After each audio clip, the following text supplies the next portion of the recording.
অন্তর্বর্তীকালীন সরকার দায়িত্বে আছে, যেই করুক না কেন এই দায়টা সরকারের উপর বর্তায় এবং সরকারকেই এটার সমাধান করতে হবে। সোজা আঙ্গুলে যদি ঘি না উঠে মাঝে মাঝে কি করতে হয়, আঙ্গুল বাঁকা করতে হয়। এটাই হচ্ছে একদম পারফেক্ট প্ল্যানিং। এটারে বলে সব বুঝে কোপ মারা।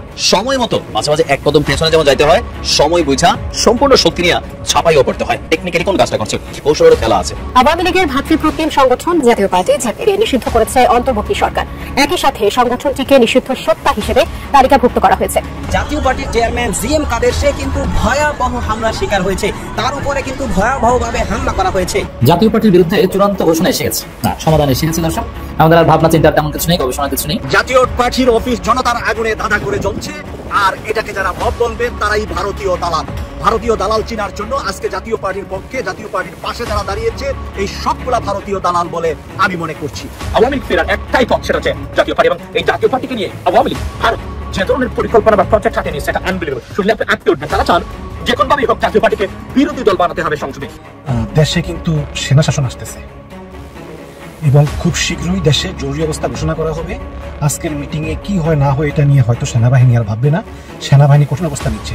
এই মুহূর্তে সেনাবাহিনীর প্রধান জেনারেল ওয়াকারুজ্জামান তিনি বৈঠক করতেছেন প্রধান বিচারপতির সঙ্গে। একদিকে মাননীয় প্রধান উপদেষ্টা প্রফেসর ডক্টর মোহাম্মদ ইউনূস রাজনৈতিক দলগুলোর সাথে বৈঠকে বসেছেন, অন্যদিকে শোনা যাচ্ছে যে সেনাপ্রধান মিস্টার ওয়াকারুজ্জামান প্রধান বিচারপতির সাথে বৈঠকে বসেছেন। এই দুইটা কিন্তু প্যারালাল। এর মানে বাংলাদেশে রাজনীতির একটা চূড়ান্ত দফারফা হচ্ছে, যে কোনো সময় যে কোনো ঘটনা ঘটে যেতে পারে, আপনারা শুনতে পারেন। প্রধান বিচারপতি সেনাপ্রধান বৈঠক কেন? টিএনও, ওসি, ডিসি, এসপি এদেরকে আসলে চাকরি থেকে বিদায় করে দেওয়া দরকার। এবং আর্মি অফিসার সহ শুরু করে প্রচুর জুনিয়র আর্মি অফিসার প্রচুর লেনদেন করছে। আমরা প্রচুর, আমাদের কাছে তথ্য আছে, 35 লাখ 50 লাখ ক্যাশ, নতুন গাড়ি, প্লট, ফ্ল্যাট এগুলো সব পাইছে। অতএব সামরিক বেসামরিক যে সকল কর্মকর্তারা এই 18-24-এর জাল জালিয়াতের সাথে জড়িত, তাদেরকে চাকরি থেকে যে কোনো ফর্মে অব্যাহতি দিয়ে দেওয়া দরকার। অন্তর্বর্তীকালীন সরকারের আর বেশি দিন সময় নেই বলেই মন্তব্য করেছেন স্বরাষ্ট্র উপদেষ্টা লেফটেন্যান্ট জেনারেল অবসরপ্রাপ্ত মোহাম্মদ জাহাঙ্গীর আলম চৌধুরী। সম্মানিত দর্শক, আসসালামু আলাইকুম। নতুন একটি নিউজে আপনাকে স্বাগতম। প্রিয় দর্শক, ভিপি নূরের উপর পুলিশ ও সেনাবাহিনীর হামলার পরে দেশের রাজনীতিতে আসছে নতুন মোড়। পর্দার আড়ালে চলছে ভিন্ন খেলা। গোপনে ভারতীয় এজেন্ডা বাস্তবায়ন করতে গিয়ে ফেঁসে গেল জাতীয় পার্টি। একের পর এক বেরিয়ে আসছে চাঞ্চল্যকর তথ্য। এদিকে সেনা সদস্য, আইন শৃঙ্খলা বাহিনীর সদস্য ও আমলাদের নিয়ে ভয়ঙ্কর তথ্য দিলেন ব্যারিস্টার আসাদুজ্জামান ফুয়াদ। অপরদিকে সেনাপ্রধানের সঙ্গে প্রধান বিচারপতির বৈঠক, জেনারেল কামরুলের সঙ্গে ডক্টর ইউনূসের বৈঠক। কি হতে যাচ্ছে? যে কোনো সময় নতুন সরকার? চূড়ান্ত দফারফা চলছে?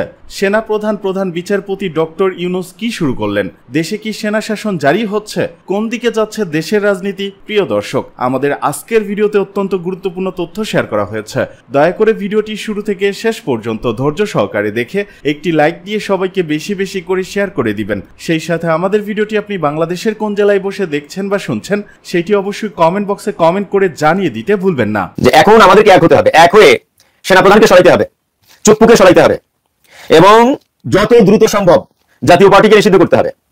জাতীয় পার্টির চেয়ারম্যান জিএম কাদেরকে গ্রেফতার করতে হবে। স্বৈরাচার আওয়ামী লীগের সাথে যারা জোট করেছিল, সেই 14 দল যারা গত 17 বছর আওয়ামী লীগের উচ্ছিষ্ট ভোগ করেছে, আওয়ামী লীগের দালালি করেছে, আওয়ামী লীগের তেলবাজি করেছে, এই গোটা 14 দলকে নিষিদ্ধ করতে হবে। এদের কোনো রাজনীতি করার স্পেস বাংলাদেশে দেওয়া যাবে না।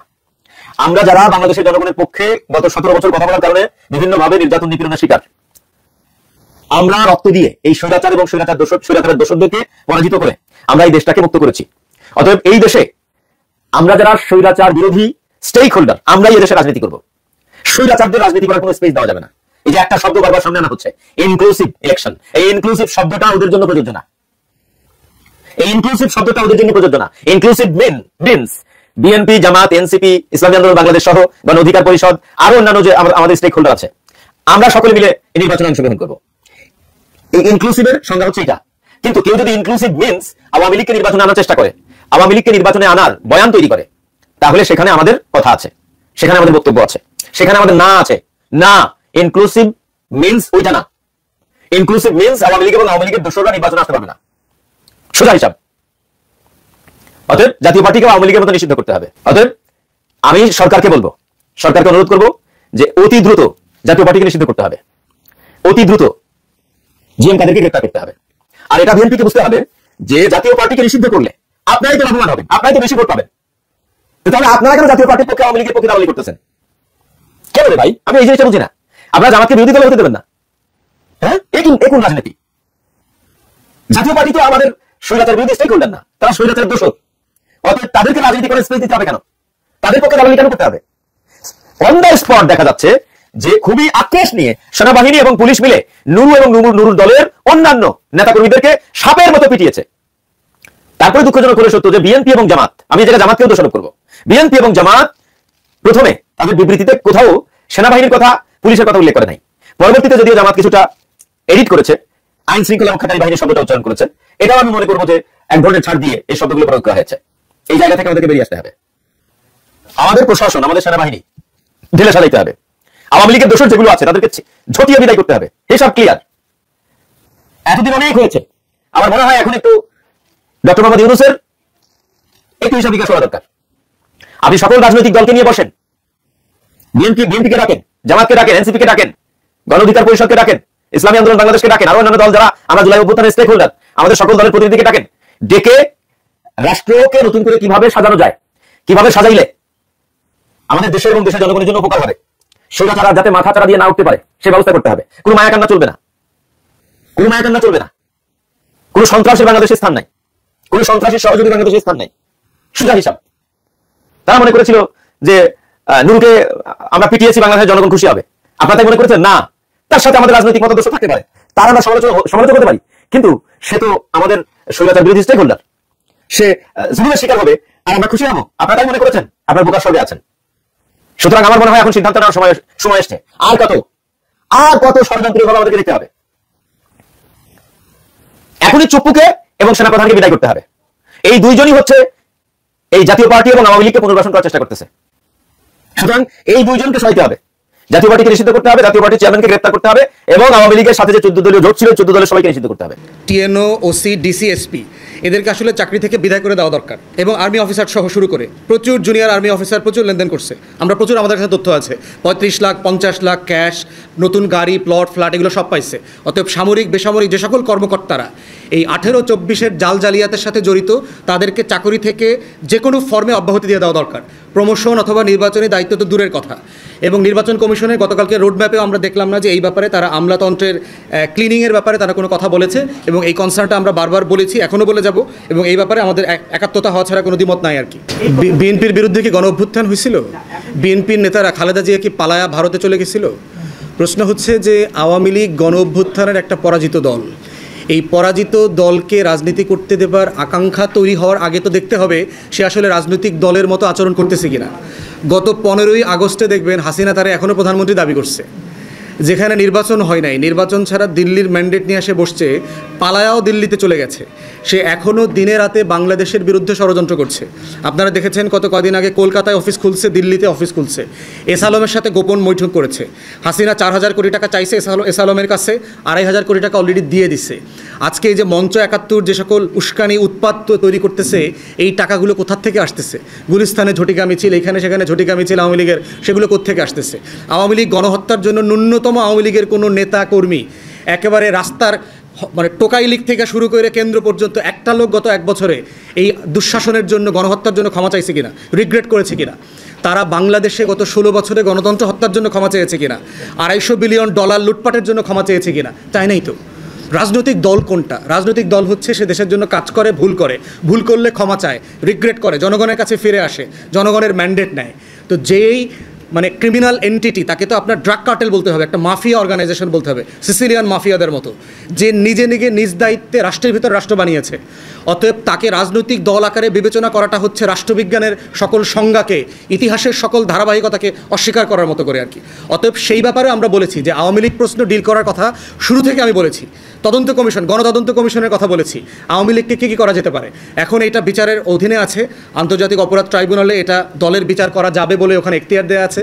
আমরা আশা করছি যে জুডিশিয়ারির একটা প্রসেসের মধ্য দিয়ে এই প্রশ্নটা রিজলভ হইতে হবে, এবং ঐক্যমত্য কমিশনের প্রয়োজনে এজেন্ডাভুক্ত করে এটা আলোচনা করে রিজলভ করা দরকার। আমরা ওই আওয়ামী লীগ স্টাইলে যাচ্ছে তাই নির্বাহী আদেশ দিয়ে এটা সমাধান দেখি না। এটা সবার ঐক্যমতের ভিত্তিতে জনমতকে সামনে নিয়ে করতে হবে। আমি গত বছর এমনটাও বলেছিলাম, গণভোট দিয়ে দেন। আওয়ামী লীগ জাতীয় পার্টি 14 দলের ফেট কী হবে জনগণ ডিসাইড করুক যে তারা রাজনীতি নির্বাচন করতে পারবে কিনা। অতএব এই প্রসেসের মধ্য দিয়ে গেলে আজকে এই প্রশ্নগুলো রিজলভড হয়ে যেত একটা গণতান্ত্রিক পদ্ধতিতে। দেশে কিন্তু সেনা শাসন আসতেছে, এবং খুব শীঘ্রই দেশে জরুরি অবস্থা ঘোষণা করা হবে। আজকের মিটিংয়ে কি হয় না হয় এটা নিয়ে হয়তো সেনাবাহিনী আর ভাববে না, সেনাবাহিনী কঠিন অবস্থা নিচ্ছে। এই মুহূর্তে সেনাবাহিনীর প্রধান জেনারেল ওয়াকারুজ্জামান তিনি বৈঠক করতেছেন প্রধান বিচারপতির সঙ্গে। প্রধান বিচারপতির সঙ্গে কি বিষয়ে বৈঠক করছে আমি জানি না। এখানে লিখেছেন যে বাংলাদেশের প্রধান বিচারপতি ডক্টর সৈয়দ রেফাত আহমেদের সঙ্গে বৈঠকে বসেছেন সেনাবাহিনীর প্রধান জেনারেল ওয়াকারুজ্জামান। তিনি এই বৈঠকে বসেছেন প্রধান বিচারপতির সঙ্গে। তাহলে কি প্রধান বিচারপতিকে দিয়ে কোনো অর্ডার জারি করাবেন চাপ দিয়ে, যে দেশে একটা জরুরি অবস্থা ঘোষণা করা হোক বা দেশে সামরিক শাসনের বৈধতা নিয়ে কোনো আলাপ করা হোক? যেমন হাসিনা পালিয়ে যাওয়ার পর ডক্টর ইউনূস যেমন সংবিধানের 106 নম্বর অনুচ্ছেদ অনুযায়ী বিচারপতির কাছ থেকে, সুপ্রিম কোর্টের প্রধান তৎকালীন বিচারপতির কাছে রেফারেন্স নিয়েছেন, সেই রেফারেন্স নিয়ে তিনি শপথ গ্রহণ করেছেন। ঠিক একইভাবে প্রধান বিচারপতি, বর্তমান প্রধান বিচারপতি সৈয়দ রেফাত আহমেদের কাছ থেকে একই ধরনের একটা রেফারেন্স নিয়ে সেনা শাসন জারি হতে পারে। ঠিক এই কারণেই কি জেনারেল ওয়াকারুজ্জামান তিনি দেখা করেছেন প্রধান বিচারপতির সঙ্গে?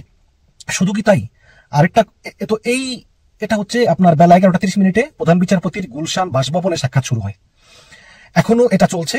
জানা গেছে রাজধানীর গুলশান 2-এর 96 নম্বর রোডের 3 নম্বর বাড়িতে দুজনের মধ্যে এই বৈঠক চলতেছে এবং এই ভিডিও বানানো পর্যন্ত বৈঠক চলতেছিল। ওদিকে একই সময় আবার সশস্ত্র বাহিনীর principal staff officer lieutenant general S M Kamrul Hasan তিনি আবার গিয়েছেন প্রধান উপদেষ্টা ইউনূসের সঙ্গে দেখা করতে। আপনি জানেন যে কয়েক মাস আগে ডক্টর ইউনূস এবং নিরাপত্তা উপদেষ্টা খলিলুর রহমান এই দুইজন চেষ্টা করেছিলেন ওয়াকারকে সরিয়ে এই লেফটেন্যান্ট জেনারেল কামরুল হাসানকে সেনাবাহিনীর প্রধান বানাতে। এখন তাহলে কি এই principal staff officer lieutenant general M Kamrul Hasan তিনি গিয়েছেন ডক্টর ইউনূসের সঙ্গে বৈঠক করতে? তার মানে কি তিনিও এবারে কোনো ইনফরমেশন দেওয়ার জন্য গিয়েছেন, নাকি আসলে এগুলো কিছুই না? গত পরশুদিন নূরের উপর যে হামলা, সেই হামলার বিষয়ে কথা বলতেই আসলে সেনাপ্রধান গিয়েছেন প্রধান বিচারপতির কাছে এবং লেফটেন্যান্ট জেনারেল কামরুল হাসান গিয়েছেন ডক্টর ইউনূসের কাছে। কিন্তু আমি যতটুকু জানি জেনারেল ওয়াকারের সঙ্গে লেফটেন্যান্ট জেনারেল কামরুল হাসানের সম্পর্ক ভালো না।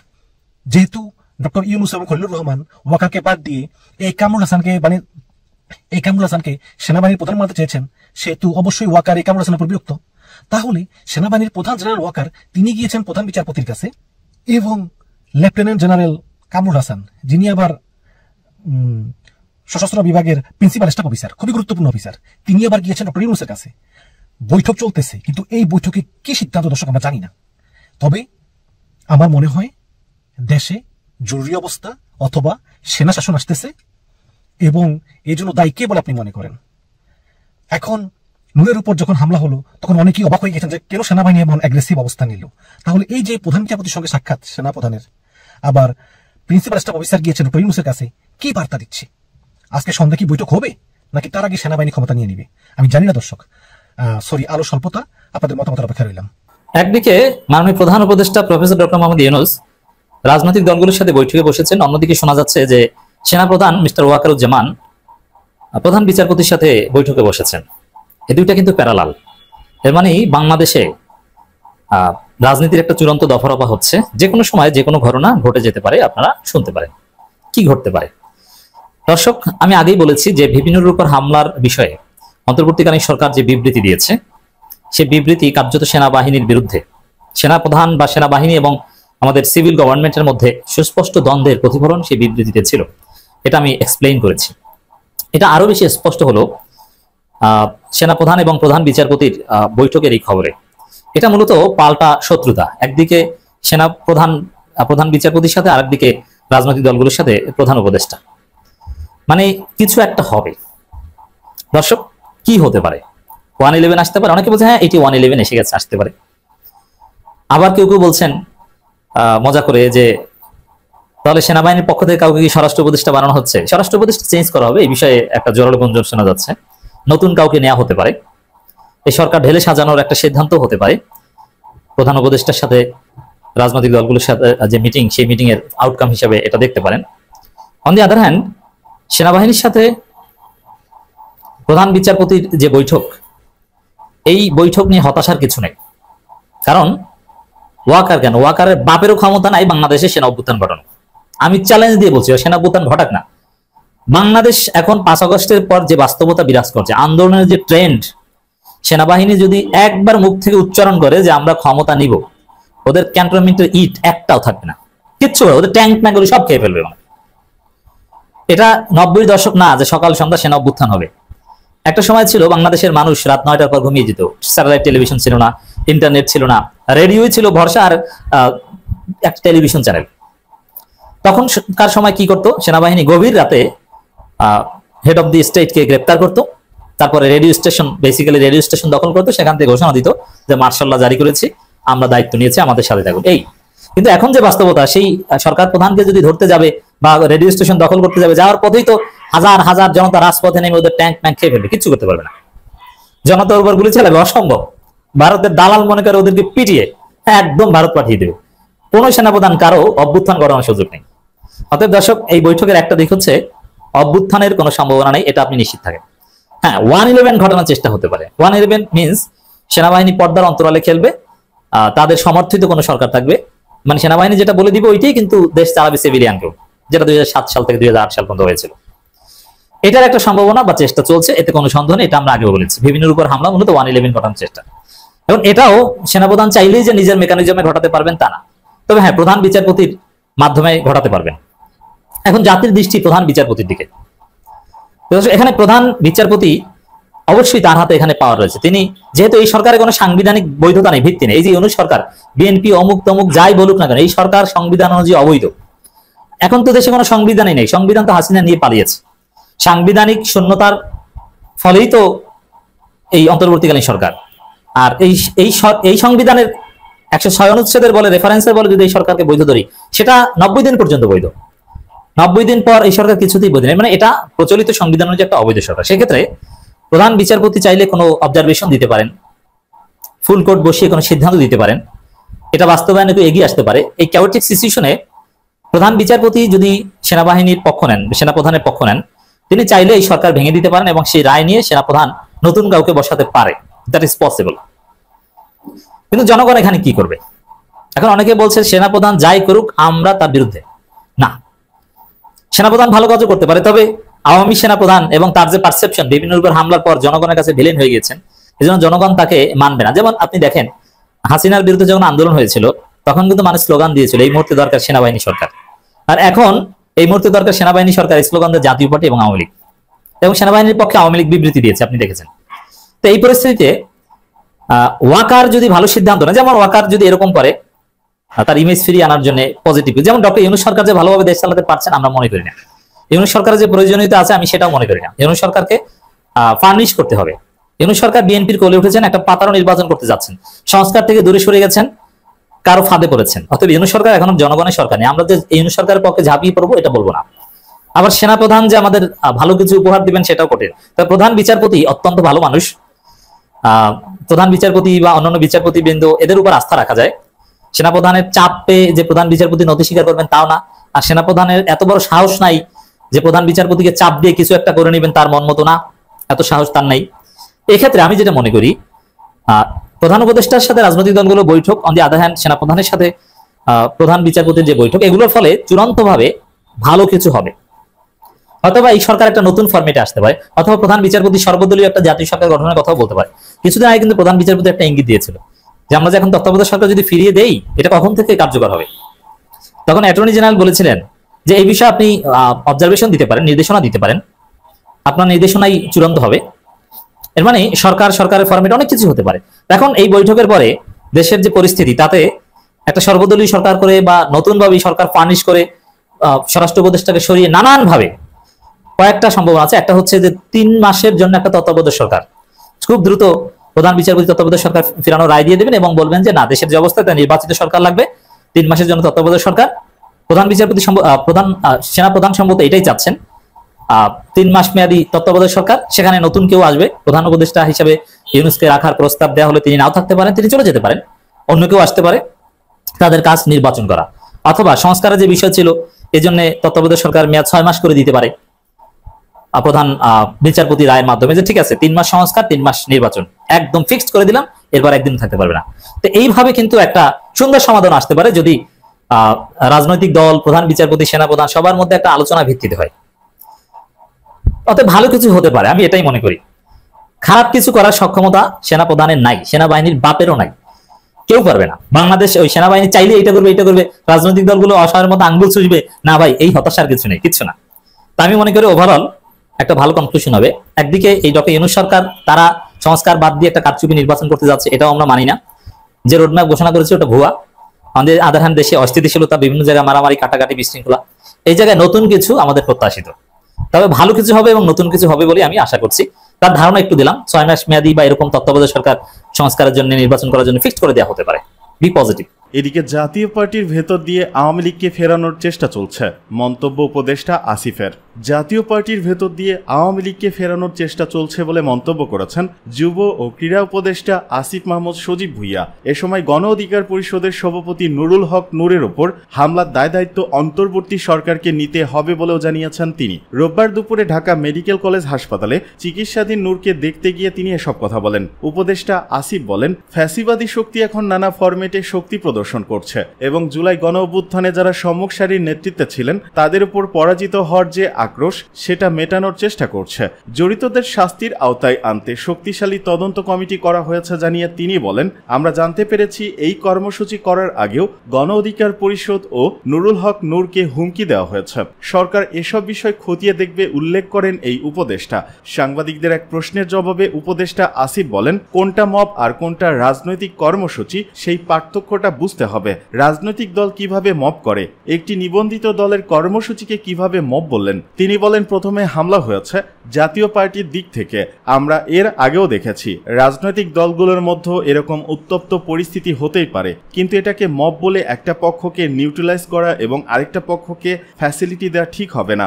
জাতীয় পার্টি একটি সুনির্দিষ্ট ও চিহ্নিত ফ্যাসিবাদী। আমরা দেখেছি বিগত সময় কিভাবে আওয়ামী লীগের ফ্যাসিবাদ সংসদকে বারবার বৈধতা দিয়েছে জাতীয় পার্টি, কিভাবে ভারত থেকে প্রেসক্রিপশন এনে বাংলাদেশে কৃত্রিম সংসদ তৈরি করেছে, কৃত্রিম গণতন্ত্র দেখিয়েছে। এই চিহ্নিত ফ্যাসিবাদদেরকে কোনোভাবেই যদি কেউ সমর্থন দেওয়ার চেষ্টা করে, সবাই মিলে তা প্রতিহত করতে হবে।